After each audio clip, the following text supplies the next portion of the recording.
Some breaking news tonight out of Springdale. Police say a suspect is on the run after a stabbing incident earlier this morning. Around 12:15 this morning, Springdale police were notified of a disturbance in the 1400th block of Thrush.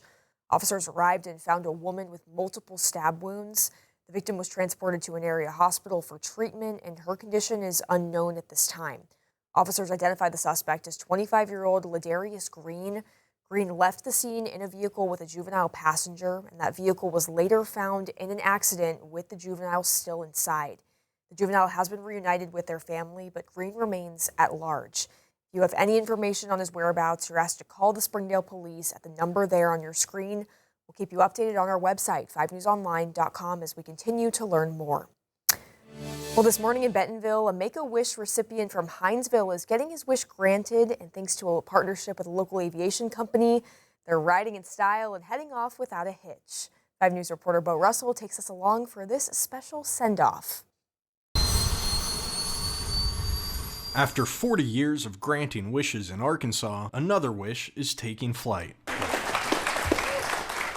For Leo and his family, this flight means more than just a trip. It's a break from hospital visits, treatments, and tough days. A lot of kids go through their treatments and they don't get a choice whether or not they have to show up or to get hooked up to a machine. But Kate Richardson with Make-A-Wish in Northwest Arkansas says days like today help give children back the power of choice. It is seeing children get their autonomy back, getting to choose exactly what they want to do when they want to do. She says that when granting a wish, one of the biggest challenges is how to get there. One of the most expensive parts of a travel wish is the actual travel. That's why she says she's grateful that Buffalo River Aviation is stepping up to help make dreams come true. So we're here to give the gift of travel to an amazing young man. Buffalo River Aviation is turning a long, complicated trip into a simple 3-hour flight. So they're headed to Disney World, and so we're taking them into Orlando. They'll be there for the week,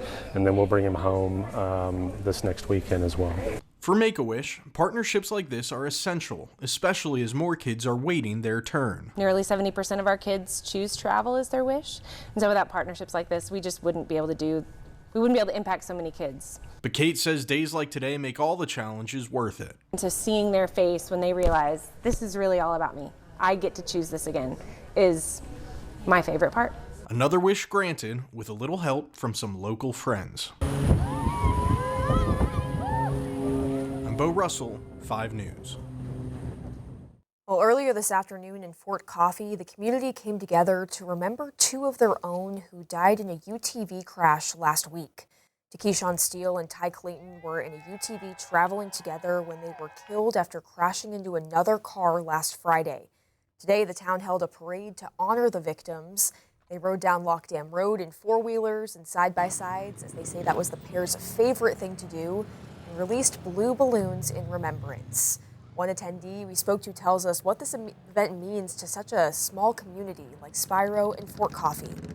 But we just want the families to know how much we love Keyshawn and Ty, what they meant to us. It's just been amazing how 2 towns have come together and bond like this. And it just hadn't been Spiro and Fort Coffee. It's been, all the little small towns. And we're just happy to be able to help the family. There's also a benefit planned for February 7th at the Senior Citizen Center in Fort Coffee. You can find more information on that event on our website, 5newsonline.com. Well, beginning tomorrow, Fort Smith Transit will discontinue their Rogers Supercenter route. This comes after a review of ridership, funding, and operational needs. Access to destinations like Social Security Administration and the Sebastian County Health Department and the Western Arkansas Counseling and Guidance Center will be available through the Towson route. And a Benton County judge has postponed the April trial for alleged murderer Amber Waterman just days after being reassigned to the case. Waterman is accused of kidnapping Ashley Bush and killing both Bush and her unborn baby. She's pled not guilty to 2 counts of capital murder.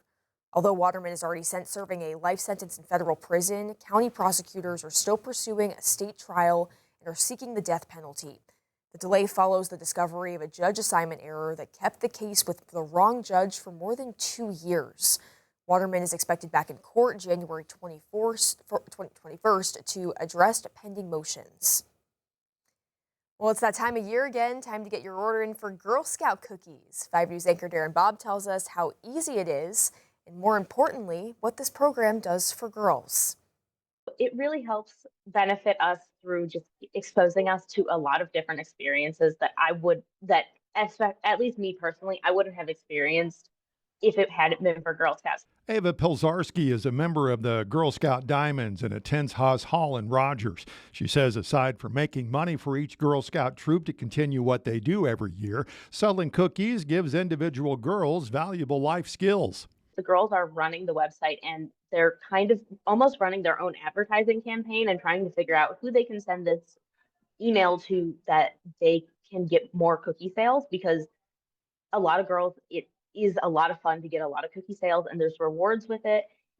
You're not just investing in the girls' future because of all the cool things that they're getting to do, but you're also the Girl Scouts will also take that money and put it back into the community itself to make it a better place for everybody. She also says cookie sales allow the girls to open up. When I was younger, I think I was a lot shyer before I started selling Girl Scout cookies. And it really taught me how to speak up. And also, I started selling cookies at school as well. So it really taught me how to speak up and be like, hey, I'm selling Girl Scout cookies. Do you want some? I found like so much joy in selling cookies and talking to people and also interacting with Girl Scouts. Every year, the Girl Scouts come out with a new flavor. This year, it's Explore Mores. They are Rocky Road inspired cookies. My mom said that it reminds her of the s'mores cookies that we used to have. Bottom line, Pilzarski says it's an amazing program with amazing results. I love Girl Scouts and I'm so grateful that I've had this opportunity. And I'm excited to see what it continues to grow into. In Rogers, covering news where you live, I'm Darren Bob, 5 News. Tomorrow, communities across the country will come together to remember the legacy of Reverend Dr. Martin Luther King Jr., a leader who called for unity, justice, and peace. Today, the Little Rock community gathered for the annual Martin Luther King Day Unity Service. Maya Ellison shows us how his message continues to resonate. My poor little children will one day live in a nation where they will not be judged by the color of their skin, but by the content of their character. I have a dream today. 62 years ago, Dr. Martin Luther King Jr. stood on the steps of the Lincoln Memorial, delivering a message that would shape a movement. We're talking about 43 years ago to establish a holiday for a man who changed this country. Today, that message was honored at the annual MLK Unity Service at St. Mark Baptist Church in Little Rock. St. Mark is excited again to host our mayor's Martin Luther King Unity Service, which is a commemoration of Dr. King's continued legacy, his fight for equity and justice in our nation. The service brought together people of different races, backgrounds, and beliefs, reflecting the vision Dr. King once described. His dream was a dream, and it's becoming fulfilled, but there's yet more work to do.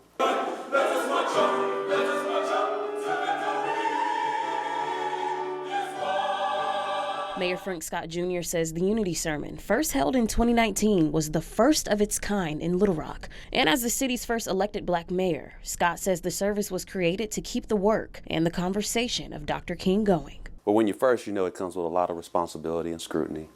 So you have to operate with a spirit of excellence, but also with a spirit of grace. And sometimes everyone may not like it, even if it's for the greater good. And so that's what we try to do each and every day here in the city of Little Rock. Now, Dr. King's connection to Arkansas remains a part of that legacy. From speaking at the University of Arkansas at Pine Bluff to attending the graduation of Ernest Green of the Little Rock Nine. Dr. King modeled for us that following Jesus truly is not just a matter of getting people to heaven. It's also ensuring that they have the best possible experience while here on earth.